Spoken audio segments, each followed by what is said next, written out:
Comme les Korrigans et les Revenants, le Bugulnos, littéralement le berger de la nuit, appartient au peuple de l'obscurité et des marges, des bois et des landes.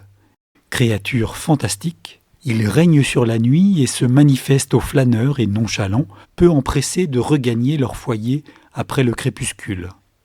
Connu depuis le XVIIe siècle au moins, le Bugulnos était une figure de la riche culture orale bretonne, transmise jusqu'à nous par les collectages des érudits et folkloristes. Dans le pays d'Hennebont, il a hanté, mais aussi captivé et fasciné des générations d'enfants jusqu'au milieu du XXe siècle. S'il vous arrive de vagabonder le soir sur les sentiers loin de la maison, dans les taillis de Tremelin ou la lande du Kerguer, ne commettez pas l'imprudence de siffler à travers la nuit.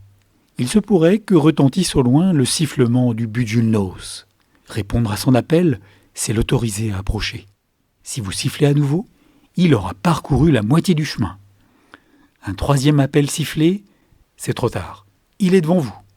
Malgré sa capacité à se transformer, le Bugulnos est identifiable à sa taille hors du commun. Sa peau de loup sur les épaules et son chapeau, les Danor Aveiturotcar, plus large qu'une roue de charrette. À Languidic, on dit large comme un couvercle de chaudière à lessive.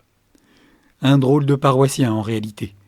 On disait à Penkesten que ce sort était réservé aux individus ayant vécu 9 ans en état de péché mortel, contraints à errer la nuit, avec pour idée fixe de presser les bergers et tout autre promeneur noctambule à regagner le foyer.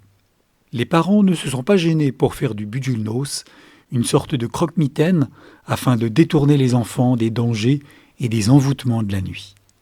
Le cultivateur de Penkesten, interrogé au début du XXe siècle par Yves Le Diberder, complète sa description.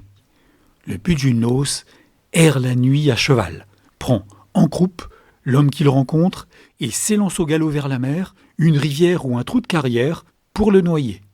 Mais l'homme ainsi enlevé peut arrêter le Bugulnos s'il a sur lui une croix, celle d'un chapelet par exemple, ou encore une médaille, ou même une pièce de monnaie marquée d'une croix.